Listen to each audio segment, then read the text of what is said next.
Conservatives, and they're making it up as they go along. They're National Socialists in terms of their conduct. But even if... Oof, this rhetoric is getting nuts and nuts, more nuts every week. Well, a war of words has broken out again between the Reform Party and the Tories after Priti Patel brands Reform National Socialists. Plus... Next week, I will set out the most significant reforms to policing this country has seen in 200 years. Let me tell you why. Across the country, there is an epidemic of everyday crime. Well, Home Secretary Shabana Mahmood is to scrap non-crime hate incidents, as she says the police want to and need to stop pursuing cases like Graham Linehan's tweets and focus on the day job. And Benefit Britain strikes again. How are 700,000 new graduates claiming jobless benefits?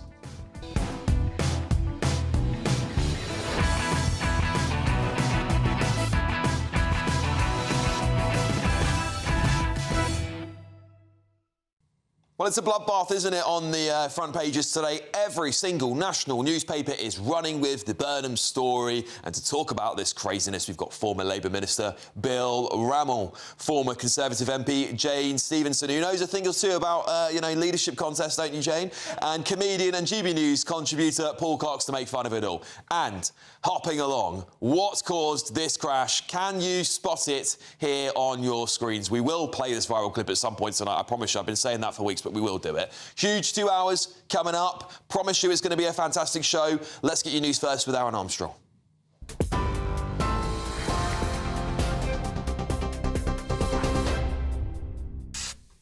Thank you, Alex. Good evening. 2 minutes past 11. Our headlines. Andy Burnham says he's concerned about the impact of the Labour Party's decision to block his bid to return as an MP. Members of the National Executive Committee, including the Prime Minister, voted earlier to deny Mr Burnham permission to stand in the Gorton and Denton by-election, citing the impact on party resources.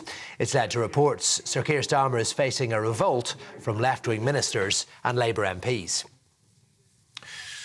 Minnesota Governor Tim Walz has repeated calls for federal immigration agents to leave Minneapolis before they, quote, kill another American in the street. He was speaking a day after Alex Pretty was shot dead by a Border Patrol officer during anti-ICE protests. It's led to further demonstrations on the streets and calls for an investigation from all sides of the political divide. The Trump administration officials have claimed Mr Pretty was brandishing a gun and officers fired defensive shots. Video footage, though, appears to show the victim only holding his phone with no gun in sight before he was killed. Yesterday, President Trump shared an image of a gun, claiming it had been recovered by officers, and accused Mr Walz and other Democrat officials of inciting an insurrection. Mr Walz hit back at those claims earlier. Sitting behind a keyboard at 2 a.m.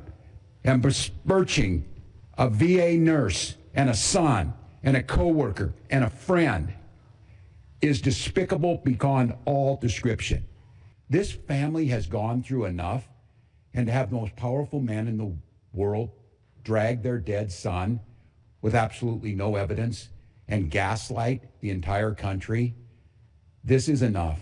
And I would say, President Trump, you can end this today. The Police and Crime Commissioner for Sussex has estimated that temporarily housing asylum seekers in a former military barracks will cost an extra £5.6 million. The first migrants were transferred to Crowborough Barracks on Thursday, leading to protests on Sunday, earlier today. It is expected to house more than 500 asylum seekers eventually.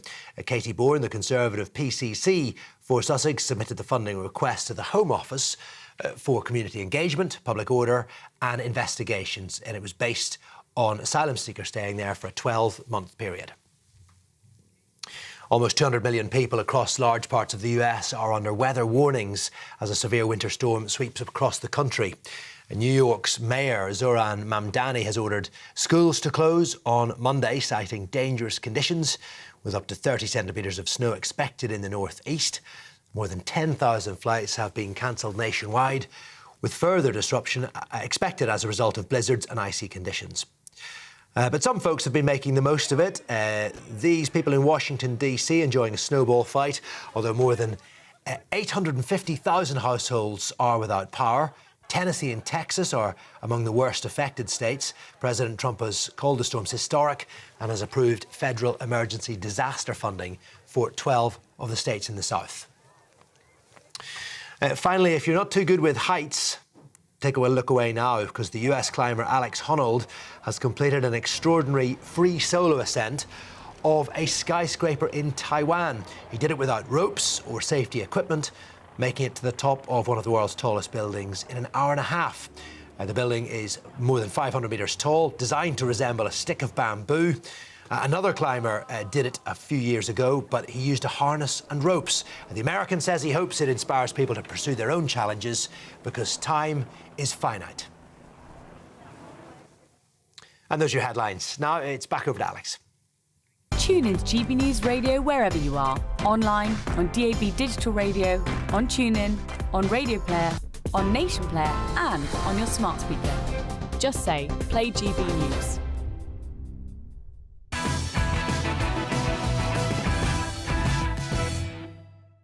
Bloodbath for the country, I was going to say, but actually, bloodbath for Keir Starmer, more likely, because he is on the front page of every single national newspaper today. You don't see this kind of coverage unless it's a royal story normally, but dearie me, it's not looking good. Let's go through them together. The Telegraph: Labour in revolt over Burnham's stitch-up. The Metro: Burnham bid for comeback thwarted by weary Starmer. The Independent: Starmer risks Labour's civil war by blocking Burnham's return. The Guardian: Labour faces risk of party civil war after PM blocks Burnham's return. The Sun: Crash and Burnham.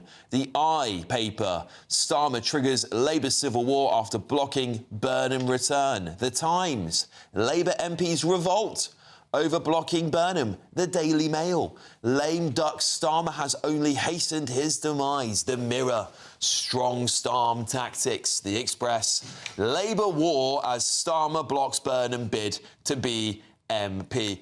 Well, as you can see, there's nothing happening at all, Paul, in the press of the Labour Party. It's just a normal day, isn't it? Because this is just what we're used to now. It is utterly terrible for the Prime Minister to be on. I think the Mirror, I don't know whether they're trying to create like a positive spin here, but they're the only ones attempting it. Everyone else is saying how this is basically an open civil war between inside the Labour Party, Paul. Has Burnham, this is what I wanted to ask earlier, has he played his cards exceptionally well here? Either way, he sort of gets rid of Keir Starmer, doesn't he? Only one of the ways he does become Prime Minister, but of course, this could be one of the best plots ever. He knew that the NEC would probably vote against him. Bill even predicted it 4 weeks to go, to be fair. So if Bill can do it, I'm sure Andy Burnham, who's close inside the Labour Party as an active politician, probably knew too. He's removing Keir Starmer by the back door this way as well, isn't he, really? Potentially. I mean, it's a bin fire, isn't it? It's embarrassing. Well, I think we should be embarrassed that this has happened. I mean, this is on the back of, by the way, however many Prime Ministers it was under the Tory... Sorry, Jane. But, I mean, I'm someone on the right, and it was embarrassing when the Tories kept changing. Now it's embarrassing because Keir Starmer is so unpopular, almost hated. He's now coming across as a coward, because Andy Burnham would not be my choice as an MP or as a PM, but... If you felt confident in what you were doing, you would allow him to run for MP, you'd allow him to join. In fact, what you'd do if you were smart is you'd put your arm around him and say, join the Cabinet, work with me. That's exactly what you would do. Unfortunately, what we've got now is Starmer said, I mean, 34% of the country voted for Starmer, and he's got this huge... majority inside Parliament, which is doing absolutely nothing for him. And he said... country before party. This is now Starmer before party before country. He has removed himself so far from the remit of his position, which is to put the country first, that I don't know how long he can last. Although I'm starting to wonder if he can last ages, because he really is. I mean, it doesn't really matter.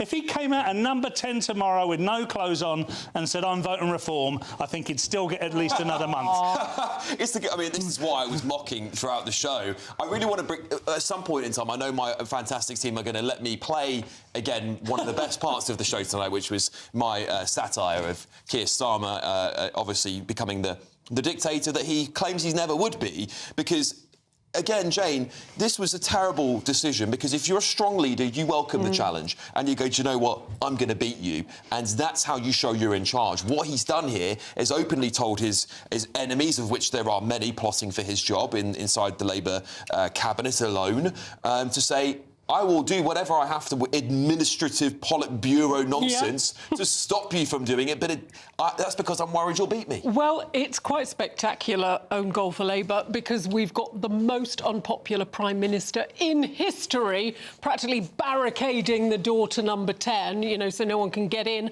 You've also got a Labour politician in Manchester who generally people think is doing a good job. All those people he represents now know he doesn't actually want to be there. He wanted to bugger off back to Westminster. So it's this, nobody's won. Yeah. Nobody comes out looking good. Who has won out of all of this?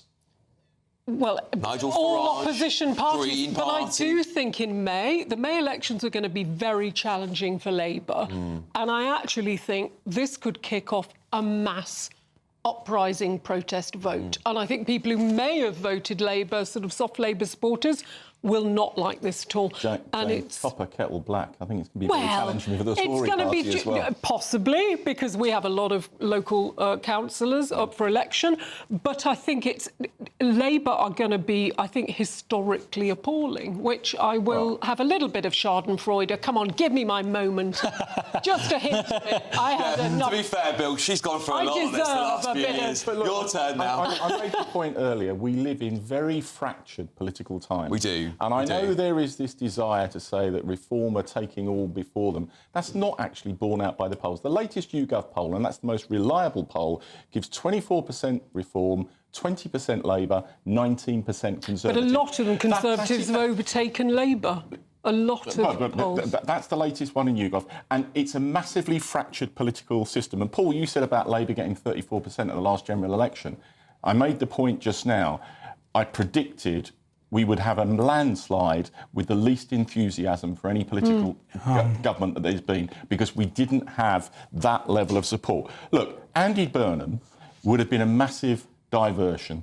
You know, he would have dominated the by-election campaign. Had he been selected, I absolutely predict that there would then have been stories that the electorate were being taken for granted because they were, you know, it was all about his ambition to get back to Westminster. And I actually think that would have damaged Labour's chances of holding the seat. Can I ask you on that? Because I think this is the interesting next thing to talk about, because there is now a gap. And I think obviously, Reform said they're going to throw the kitchen sink at it. I'm sure the Tories will try to leverage what position they do have in that seat. The Greens will be thinking, right, no, Andy Burnham, this is an opportunity here for us to maybe come second place, at least. You know, without that name, and now having alienated some of the voters that would have backed a local MP as Andy Burnham with the name, is at risk of Labour losing the seat. Is it better for them to lose the seat than lose the mayoralty? No. But look, you know, I think as much as Andy is popular, I think he has his flaws, and it's why I certainly wouldn't support him as Prime Minister, but he is popular. But the downside of him as being the candidate is it would have all been about him, the constant leadership speculation, and I think that would have damaged Labour's chances. But there will be local voters who are annoyed they're not getting to vote for Andy Burnham and having him as their MP, so where do their votes go now? Let's see what happens over the next few months, because that's the likely length of the campaign. I saw an MRP poll based on the constituency that put Reform 2% in the lead of Labour with a significant Green vote. One of the features of our current political system is that there is potentially a lot of tactical voting against Reform. And I predict that an awful lot of those Green voters can be persuaded if we choose the right Will candidate. Conservative voters get in to do the same thing on the other side? It will be a fascinating election. Go back to the seat, I can't remember the name of it, up north, that the Reform won by 2 votes. Sarah Pochen's seat. Yeah. There is strong anecdotal evidence that Tories in the leafy villages in that constituency, a number of them voted Labour to stop Reform. And I wouldn't be surprised, by the way. I wouldn't be surprised. And I think this is Reform will want to welcome this exercise because it's a good testing ground for them to see, can we replicate this success we had? Even if they won by 2 votes, they'll be happy they won it, let's be honest, right? But can they replicate that success again? And will the Tory vote, now that these parties are really going at each other, will that completely fade away, that that leniency to help. Paul? Yeah, I just want to set the record straight because I was a bit slow getting into the programme, and right at the top of the programme, right, Paul, at the top of the programme, I said people almost hate Keir Starmer. What I meant to say was everybody hates Keir Starmer. The reason I think that the political system is fragmented is because it mirrors the country. The country is entirely fragmented. If you look at how many parties there are now, that shows you how many demographic groups of types of voters there are. There are the incumbent British culture types, like myself, that feel entirely disenfranchised with what Britain has become and would like to see it resemble what it used to. They would normally have lent towards the Conservatives. The Conservatives didn't do too well. Sorry again, Jane, for the last 14 years. Labour have come in and they've made the biggest bin fire I've ever seen in politics. They genuinely have. Governing is difficult. It's not easy, but I tell you what is easy, when you see it get done badly for 14 years and you don't come up with any proper solution whatsoever. I would love to have seen Labour come... I'm no Labour voter, I used to be until Corbyn, but I would love to have seen Labour at least take us forward from where we were. There was a platform to bounce forward from, and I think we've gone all the way back, and the fragmentation has got wider and wider and wider. Zach Polansky's now on the scene. Zach Polansky, Bill. You and I are going to be against Zach Polansky. We're going to be on the same team. He's a nutter, Bill, correct. I'm sure Zach Polansky would refute those claims that he's a nutter, Thank of you, course. yes. He didn't know, he messaged me to say he is. Right. Sorry, let me explain what I mean. He's an extreme ultra-leftist who would massively damage our economy, put people's livelihoods at risk. He hasn't got the slightest interest in environmental issues.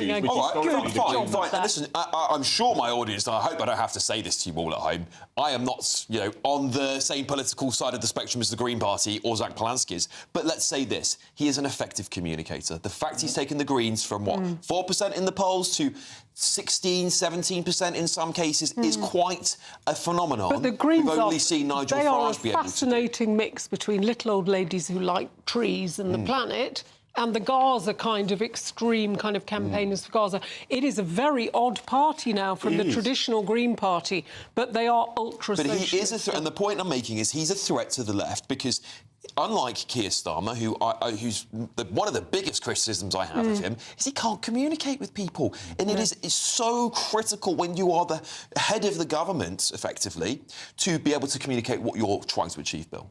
Look, I've said many times on this channel that my biggest criticism of this government is, it's not coherently communicating what it's doing. I think there are lots of good things the government has done.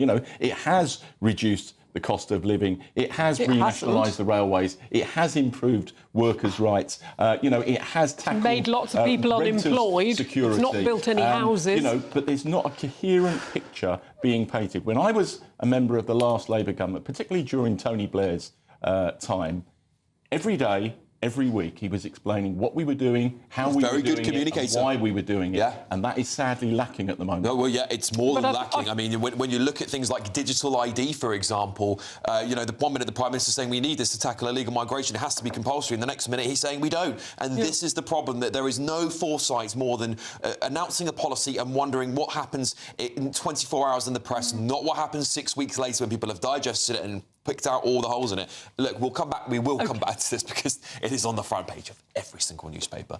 In the meantime, look, there's some more stories, by the way. This is not it, because this would be a very boring show if you're going to hear us rattle off about Burnham all day. I do want to talk about, because many of you will have grandchildren and kids, 700,000 graduates are claiming jobless benefits. I do feel sorry for these kids, and I don't want to demonise them, but we do need to get to the bottom of this. It's not good. There's also this really interesting story here. Is Boris Johnson responsible for this Chinese super embassy? We're going to dig into that, because apparently there's a secret dossier that needs to get released. First, we're going to get to the Great British Giveaway. A few days left to see if you can win 85 grand cash. Here's all the details you need.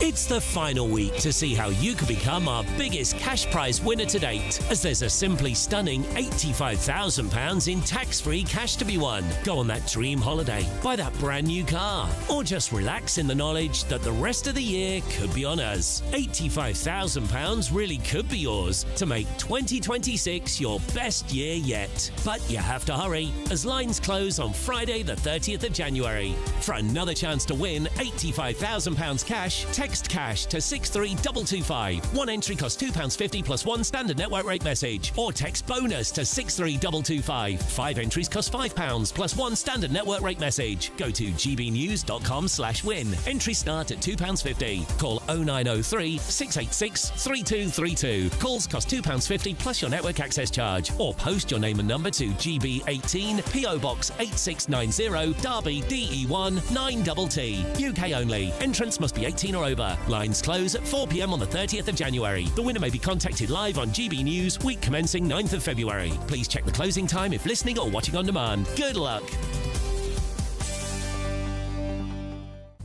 Good luck, everybody. Coming up, did Boris Johnson give diplomatic consent for the Chinese super spy agency, was what I like to call it, when he was Foreign Secretary back in 2018? We will be digging into that. That could be explosive. This is Alex Armstrong Tonight, late edition.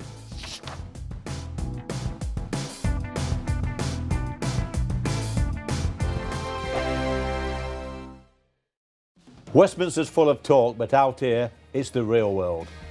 Am I allowed to talk now? No, that's it. This is where it matters, real people and real lives. That's what politics is all about. The fact that Trump made a good start, no. Straight answers, no spin, and just a couple of pints. How many fingers have I got up? About 10. So join me for Lee Anderson's Real World every Friday at 7 p.m. only on GB News. The People's Channel, Britain's news channel. Sunday with Michael Portillo from 11, only on GB News. This is Turner at the age of 17. This is a really special work. I'm delighted that this could be in the exhibition because it's a new discovery. This is Turner's first exhibited oil painting.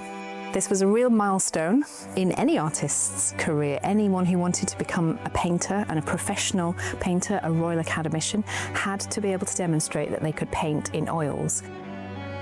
It was the most exalted, it was the highest medium for a painter to use. This had been out of view for 150 years. Its discovery a couple of years ago was so exciting, and here it is.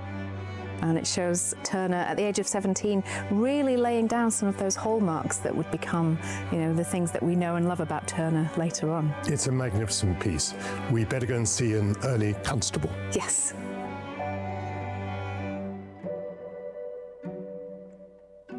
Amy, the young constable, but as we know, constable makes a slower start than Turner.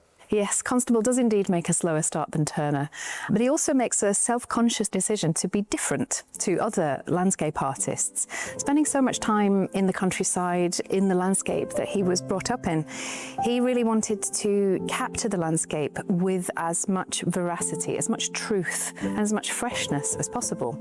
And so he began a quest of making very small oil sketches, like the one behind me. And in these oil sketches, he used oil paints outdoors, on his knee, responding to the changing clouds, the changing light conditions, and learning to paint quickly and, with as much liveliness as possible. When it came to making a bigger landscape painting for exhibition, he wanted to transport those qualities into those big landscape paintings. GB News, the People's Channel. You want to know what's really going on in the corridors of power? Labour don't know what to do with you half the time, and that makes you quite lethal in the chamber. Get behind the headlines with Chopper's Political Podcast. Join me, Christopher Hope, as I sit down with the great and the good of British politics. We'll see where this ruling takes us. These are the stories shaping our nation. Chopper's Political Podcast, available now on all platforms. Listen in and stay ahead.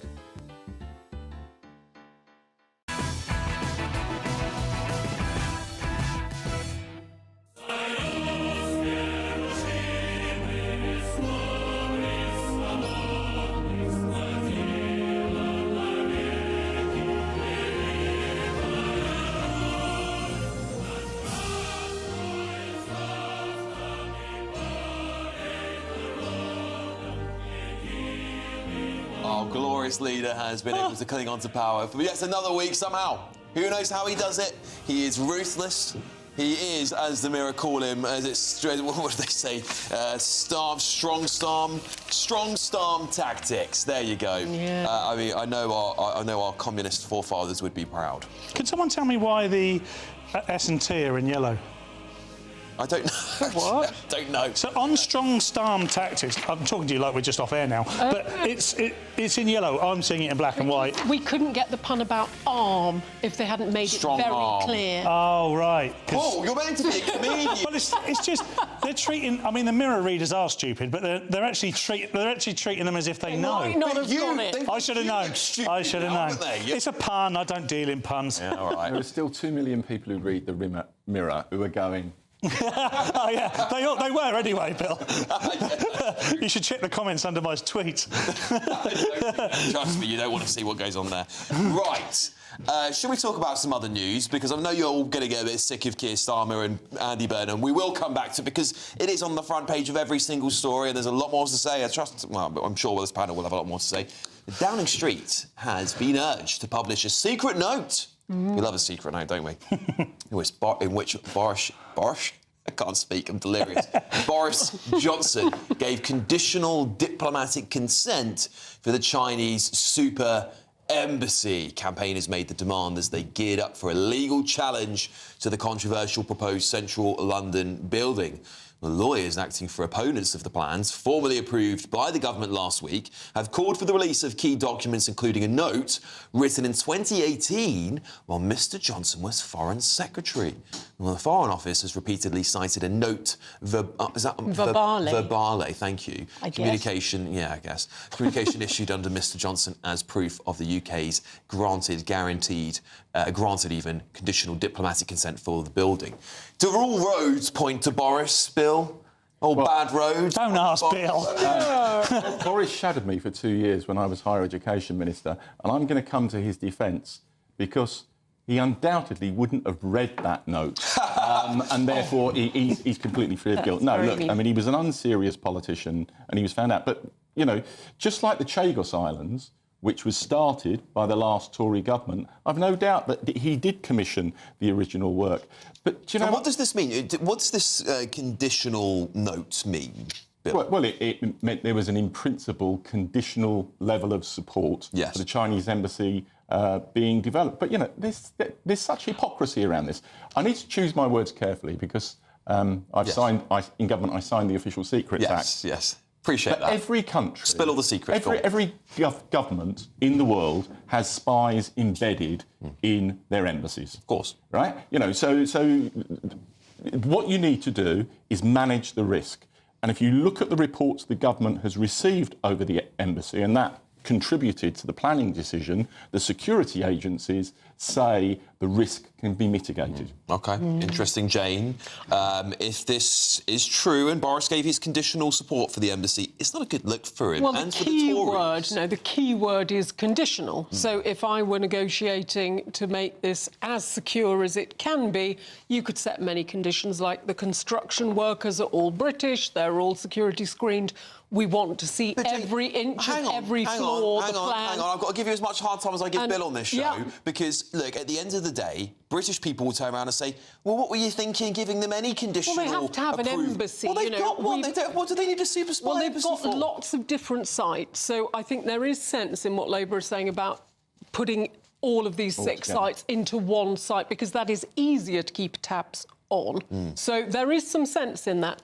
I think the communication cables going very near the basement, the fact some of the plans are blanked out, so we don't know what rooms there are in the cellars, what's going on there, who's going to construct it, all of these sort of details about it. But at the moment, there are places that we don't know what they are building, what they're intending to build. Just so the Chinese don't know all the rooms in our embassy in Beijing. That may be possible. I think the level of Chinese surveillance, and we know China have got people into Parliament. We know there have been people working for MPs. I think you have to be extra careful. So should we let Boris off if he signed this? We shouldn't let Boris off. I mean, let's get to that in a minute. But I think They've already got spies in Parliament. You can't convince me that perhaps Keir Starmer isn't a spy for somebody. He's not working in the favour of this country or anyone. He's genuinely... I don't know who he's working for. When someone is so unguided... He's not misguided, he's so unguided. He doesn't have... You know, I've always used this comparison before. Trump's a conviction politician. Corbyn's a conviction politician.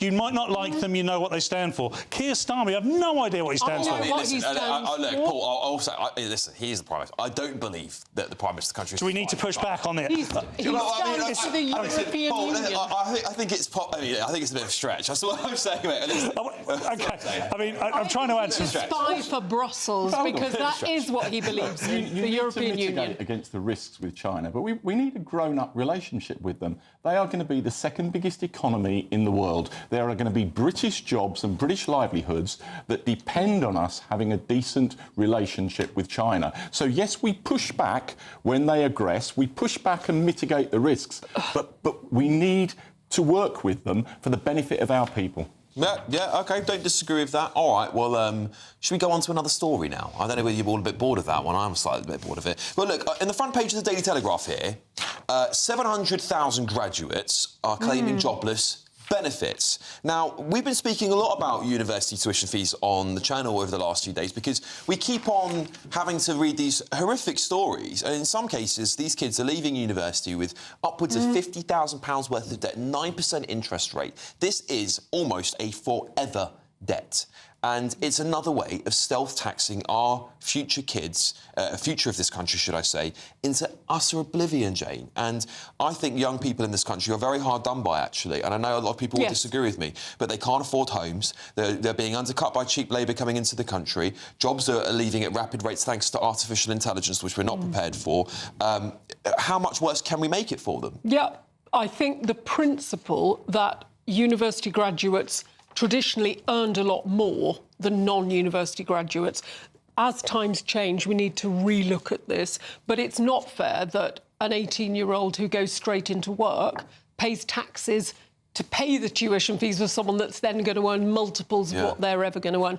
But I think the interest on the debt has to be reduced a lot because it's just not fair. Are we going to get to a point, do you think, Bill, where we're going to have to inevitably write off all these debts because these kids cannot afford to pay it back? Sorry, we already do. You know, after 30 years, if you haven't repaid, the debt is written off. What I mean is the penny going to drop when these kids start getting into Parliament and they say, I'm laden, which they will be, potentially. Some of them will be able to vote at 16 before you know it.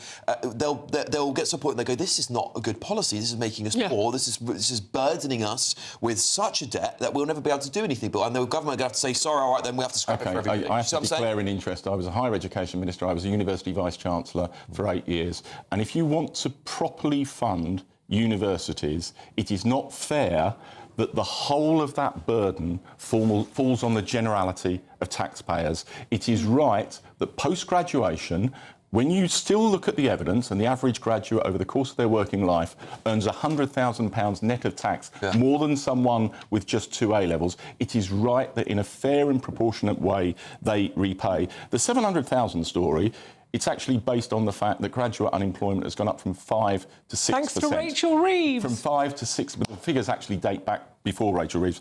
5 to 6%. And the real measure of, you know, in terms of them claiming benefits, the real measure post-graduation is about 9 or 12 months after graduation, and there won't be that number of graduates claiming benefits 9 to 12 months after let me put this in as well, because this is another part of the story, Paul, and I'd like to get your thoughts on this. So hundreds of thousands of graduates are claiming benefits amid a post-pandemic surge in people who say they're too sick to work.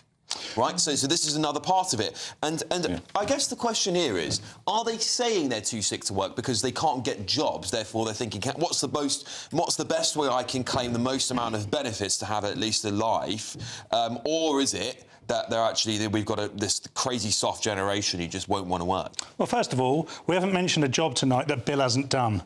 Every single government position that comes up, Bill has done. A vacancy for Prime Minister soon. Never did that. We've about a Prime Minister on the show once. But what I would say is this is no accident. This started with, and I know this sounds like the sort of thing I might say. But this started in 1990. No, not that bad. I promise you won't have to push back. Thank you. One section push back at a time. But I would say this started in 1997 with Tony Blair when he essentially made it like the be-all and end-all for absolutely every person who left school to go to university. Yep. And I don't think that was accidental. I don't think that was all about aspiration. I think we pushed...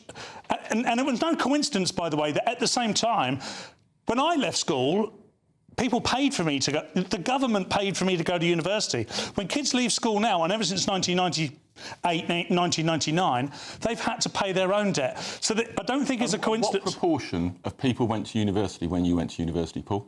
I would say a much lower. Yeah, absolutely. Yeah. So I don't know what it was. Can't fund mass higher education. No, but he pushed people that way. Bill, what I'm saying is he pushed people that way, and he pushed people into debt deliberately. I would say this is part of the Fabian Society. This is genuinely. I'm not trying to be funny about this. I think this is not conspiratorial. This is something that has been planned for the last 30 years, and we've reached a point now where we've got hundreds of thousands of youngsters who have got degrees they can't use because we've not got the employers who need to employ them. Yeah, at the same time, the price of housing has gone up. So young people, I agree with you, Axe, they are getting a really tough time at the moment because they have to save a much bigger deposit and unemployment's going up, and super true. And student debt. One of our viewers here, members, Peter, says, Alex, both my sons in their 40s had uni debt. Both own their own homes, but no chance of doing it now. For most, it's simply impossible. I couldn't agree more with you. Look, coming up, Jaguar Land Rover revives, guess what?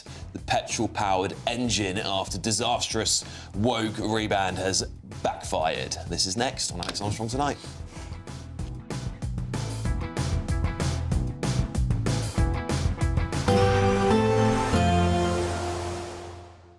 I forecast a perfect holiday in the sun.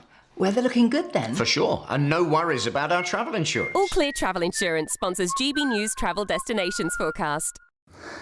Hello there, and welcome to your winter sun forecast from the Met Office. It's going to be pretty unsettled through the Mediterranean over the next couple of days. The Canary Islands will probably see the best of the weather, but as we head towards Spain and Portugal, we do have this area of heavy rain. Italy and Greece is stuck under this area of low pressure, so still remaining pretty unsettled here. But the Balkans will see the heaviest of the rain, possibly even a few thunderstorms here. But as we go through the week, temperatures around the mid-teens, Tenerife just creeping up towards the low 20s. All Clear Travel Insurance sponsors GBNews Travel Destinations Forecast. Good evening and welcome to your latest GB News weather update from the Met Office.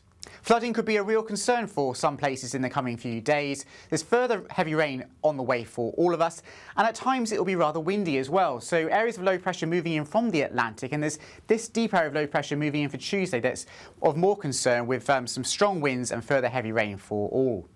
But back to this evening, and it is a little bit drier compared to what it has been, certainly across the south at least, but there's still going to be a fair number of outbreaks of rain and hill snow across parts of northeast Scotland, some wintry showers overnight across the Pennines too, and the odd spot or two of drizzle elsewhere. But for most, it's cloudy, dry and chilly and largely frost-free, although in any clear skies out towards the west we could see some patchy fog and frost.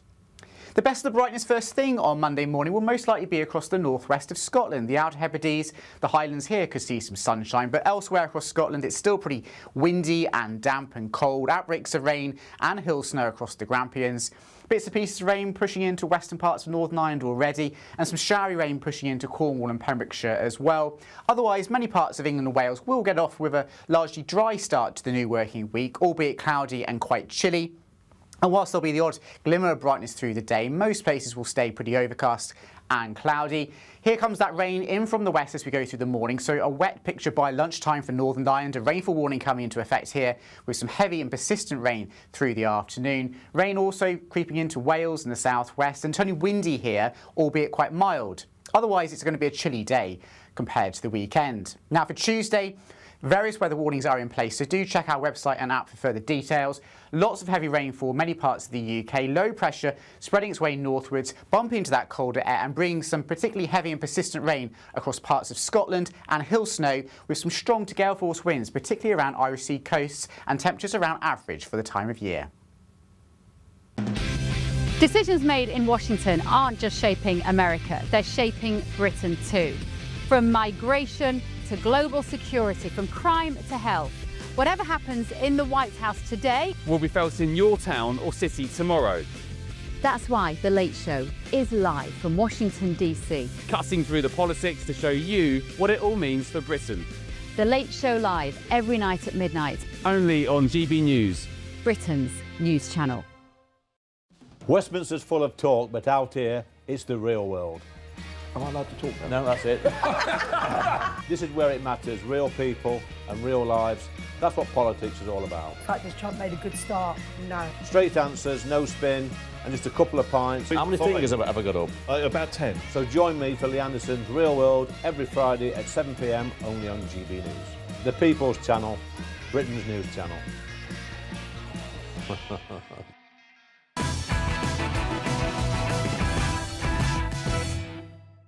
Do you remember that awful rebrand of our wonderful British car maker, Jaguar Land Rover? Well, now they're exploring plans to develop a new petrol-powered engine after coming under fire over that controversial, what was dubbed woke rebrand. And the company is reportedly drawing up proposals for a vehicle powered partly by a combustion engine, despite earlier pledges to go all electric. Should we remind ourselves of that advert one more time?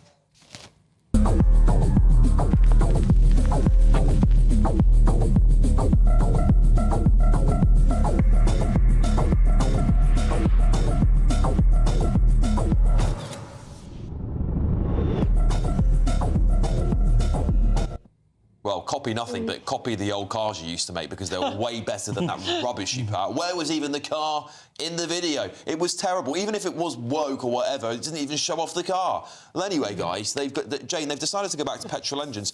Is the public and these businesses now seeing the whole folly in all of this and going, do you know what?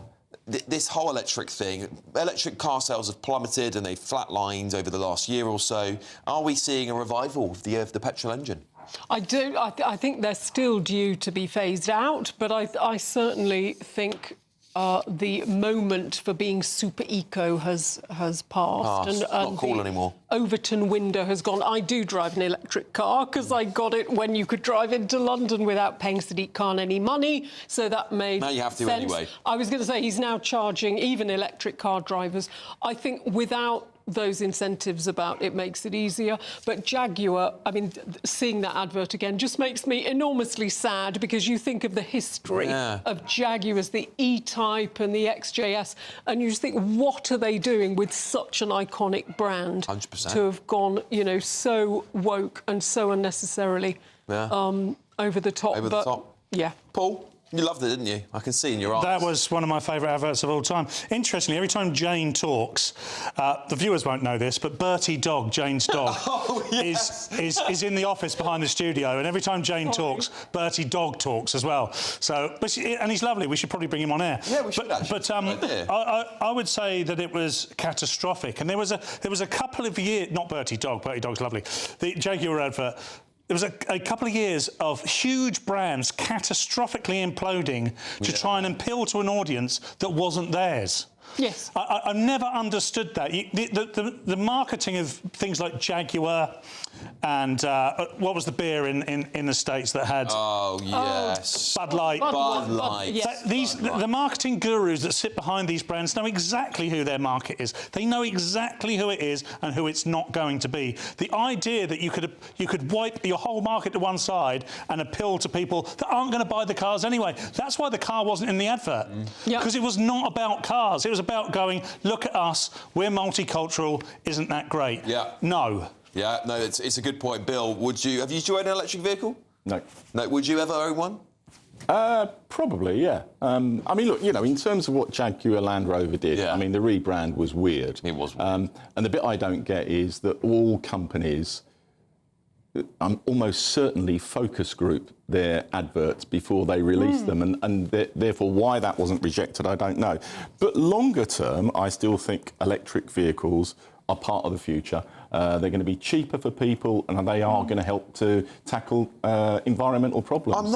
Don't get me wrong. I actually think some electric cars are really cool, and I'm not necessarily against them. I just think I don't think it has to be cancel all the petrol vehicles. I think just let the consumer make the decision. But we are going to get clean fuel as well, you know. So there is clean aviation fuel. There's clean Formula One fuel coming through. I mean, how boring would F1 be if it was all electric? I think science will save us. You'd have to stop halfway around and charge the blooming thing. Instead of a pit stop, it's a charge. just sat there, a fag on the go. Decisions based on what's really happening. This is slightly tangential, but, you know, Trump's appalling comments about our troops. In the speech he gave, he also said there are no wind farms in China. And China happens to be the biggest producer of wind farms in the world. You know, let's have some evidence-based decision-making. I do think that proved that he's not exactly over the detail, Bill. I think we can all say, I mean, if he didn't You're know being the NATO very charitable. Troops, I think it's at least honest. Do you know what I mean? Look, I promise you I'd show you these clips. I never do them, so I'm going to do it this week. Right? Did you see what caused the crash I've been teasing? I'm going to see if I can play it for you in just a second. I know I've teased it a lot over the show tonight. We'll play it as soon as we can get it up here. I don't know if we've got this. Yeah, here we go. It's coming up now. There you go. Look at this. Look at this. Look at this. It was Bertie Dom. Two of them blasted through the peloton as we were doing probably 50k an hour, and one of them stopped, went left, right, left, right, left, right, and then I ended up hitting its backside. Oh, it was a little kangaroo. A little kangaroo. Cyclist Jay Vine has won the Tour Down Under despite being taken out by a kangaroo on the final stage. The Aussie star was knocked off his bike when two kangaroos bounced onto the road. You can see it there. On a high-speed section, forcing three riders out of the race and leaving the animal injured too. Sad, but I'm sure the animal will recover. These kangaroos are tough. They're really tough. They're tough, yeah. They taste great. We've got lots of Australians who work here. They're all nuts. Paul, you're the my comedian. editor's an Aussie, actually. Paul, you're the comedian. There's got to be a joke involving Timey Kangaroo down sport. There has. Thanks for pointing out I'm a comedian. I have enough of that. The pun on the front. You can see he's not really much of a... Right. Anyway, we'll be back in 2 seconds, and Bev Turner is going to join us.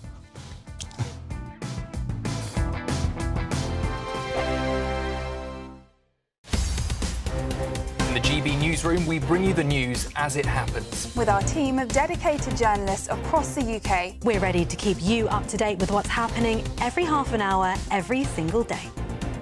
Bulletins here on GB News, the People's Channel, Britain's news channel. Westminster's full of talk, but out here, it's the real world. Am I allowed to talk now? No, that's it.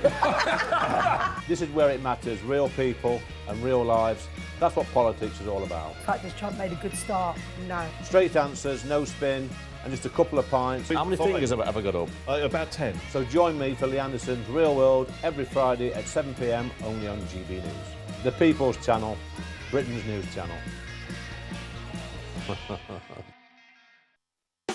You want to know what's really going on in the corridors of power? Labour don't know what to do with you half the time, and that makes you quite lethal in the chamber. Get behind the headlines with Chopper's political podcast. Join me, Christopher Hope, as I sit down with the great and the good of British politics. We'll see where this ruling takes us. These are the stories shaping our nation. Chopper's political podcast, available now on all platforms. Listen in and stay ahead. Decisions made in Washington aren't just shaping America, they're shaping Britain too. From migration to global security, from crime to health. Whatever happens in the White House today will be felt in your town or city tomorrow. That's why The Late Show is live from Washington, D.C. Cutting through the politics to show you what it all means for Britain. The Late Show live every night at midnight. Only on GB News, Britain's news channel. Mornings don't have to be tiresome, especially if you have the right company. Wake up to news as it happens, opinion and debate, and of course, a little bit of entertainment too. Because when the kettle's on, we're on. That's Breakfast on GB News, a show worth waking up for. Every morning from 6 a.m. Only on the People's Channel, Britain's news channel. We'll spread the news, you spread the word. 5 hosts, 5 opinions, 5 fearless debates, 5 unfiltered takes on the day's news. 5 reasons not to be anywhere else on Saturday night. This is the Saturday 5. You got me. You got me good there. Britain's biggest Saturday night TV show. It's not a bad brand. Yeah. Uncensored. Very, very racist tonight on the unpredictable. What did she say? Can you translate it for us? And always entertaining. And how can a country go from being led by William Wallace Saturday nights from 6 p.m. only on GB News. The People's Channel. Britain's news channel. You're going to want to stay tuned, trust me.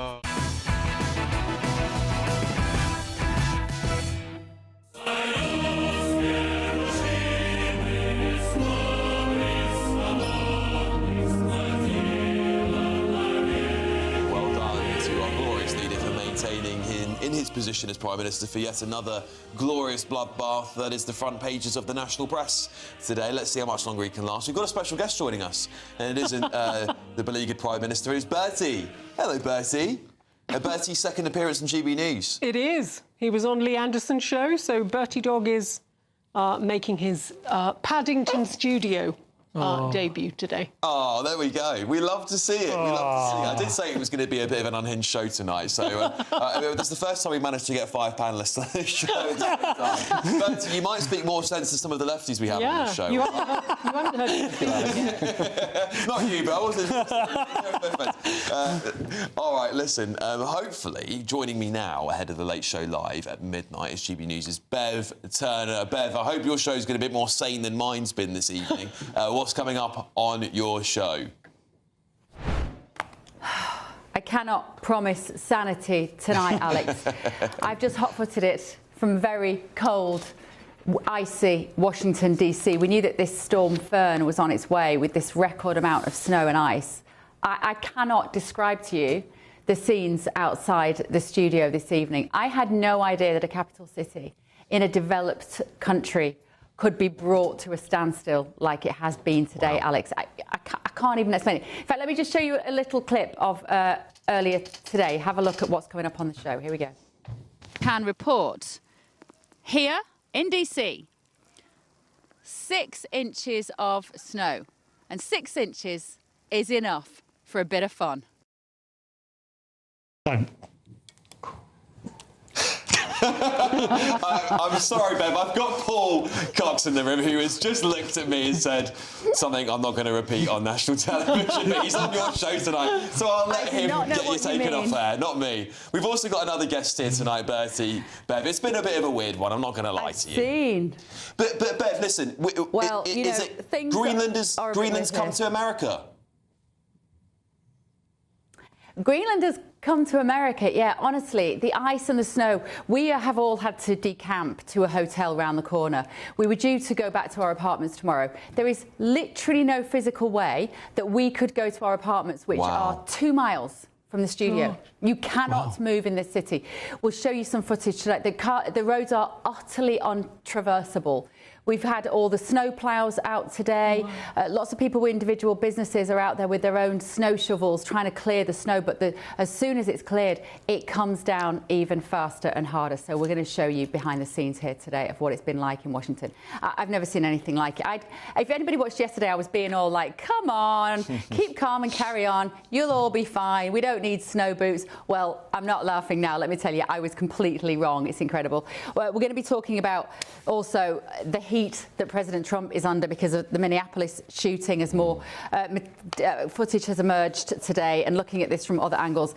The guys that shot that man are Mr. Pretty. They are in deep trouble. They are not in deep snow. They're in deep trouble because that is incredibly damning. The guy did not have a gun on him, and his family have been out in America today saying, please represent our son in the right way. So this is looking really bad for President Trump. I don't know what he does with ICE agents now after all of this. And also we are going to there's an embargoed story about whether class should be a protected characteristic. We're going to be having a really good, in the UK that is, we're going to be having a good debate about that. Should working class kids be considered to have the same protections as black kids or Jewish kids or Muslim kids? Should it be in the same category as religion and race, which I think is a really interesting discussion? And also, what's going to replace the World Health Organization? May well be a British organisation to replace World Health. I'm going to be talking to the guy that's trying to head up that campaign, which actually Nigel Farage is one of the people backing that particular project. It's a really interesting story, and I don't think enough people have caught up on that one either, Alex. So we are staying warm. We are keeping calm and carrying on, but I tell you, you've got to watch the show tonight. The footage from Washington is apocalyptic. Yeah, I've got to say, Bev, it does look quite severe. And we shut our country down here for a sprinkling of rain, let alone snow. So I can't imagine what actually having an emergency looks like, because honestly, it always feels like we go a bit too far. But Bev, really looking forward to watching the show tonight. I know it's going to be absolutely brilliant. And Paul's looking forward to finding out what 6 inches looks like. Sorry, 6 inches of snow. Especially in that temperature. That's about as much as I can get away with, I think. Bev, look forward to watching the Late Show live as ever. Thank you very much. I don't know how much time I've got left with my panel, but I do. I've got 45 seconds left. I did say it was a bit unhinged today, and I was going to ask you all what you think 6 inches of snow looks like, but I will get taken off air early, so I'm not going to do that. Bertie, so pleasure. He's a spy. Common sense in the studio. Yes. Come back again. You are welcome anytime. And for the rest of you, we'll see. We'll see. Bill, pleasure to have you on the show. Jane, thank you very much. Paul, you're going to be on the Late Show live next. I will. Alex, thank you for joining me in what's been a very weird show tonight, but I hope you've enjoyed yourself. I'll be back next week as usual. It's the final week to see how you can become our biggest cash prize winner to date, as there's a simply stunning £85,000 in tax-free cash to be won. Go on that dream holiday, buy that brand new car, or just relax in the knowledge that the rest of the year could be on us. But you have to hurry, as lines close on Friday the 30th of January. For another chance to win £85,000 cash, text cash to 63225. One entry costs £2.50 plus one standard network rate message, or text bonus to 63225. 5 entries cost £5 plus one standard network rate message. Go to gbnews.com/win. Entries start at £2.50. Call 0903 686 3232. Calls cost £2.50 plus your network access charge, or post your name and number to GB18 PO Box 8690 Derby DE1 9TT. UK only. Entrance must be 18 or over. Lines close at 4 p.m. on the 30th of January. Please check the closing time if listening or watching on demand. Good luck. You want to know what's really going on in the corridors of power? Labour don't know what to do with you half the time, and that makes you quite lethal in the chamber. Get behind the headlines with Chopper's political podcast. Join me, Christopher Hope, as I sit down with the great and the good of British politics. We'll see where this ruling takes us. These are the stories shaping our nation. Chopper's political podcast, available now on all platforms. Listen in and stay ahead. Decisions made in Washington aren't just shaping America, they're shaping Britain too. From migration to global security, from crime to health. Whatever happens in the White House today will be felt in your town or city tomorrow. That's why The Late Show is live from Washington, D.C. Cutting through the politics to show you what it all means for Britain. The Late Show live every night at midnight. Only on GB News, Britain's news channel. Westminster, the ultimate clique. And you're fighting like rats in a sack. But here on the Camilla Tominey Show, we ask the questions the establishment media is too scared to ask. OK, let me ask you a straight question, because I know you're a straight-talking politician. Whether it's net zero, illegal immigration or law and order, nothing is off-limits. You had the power then. Yeah, as I and say, now you've lost it. That's the Camilla Tominey Show, a politics show that's fearless. But no, let me finish my question if you don't mind, because it is my show. Sundays at 9:30, only on GB News, the People's Channel, Britain's news channel.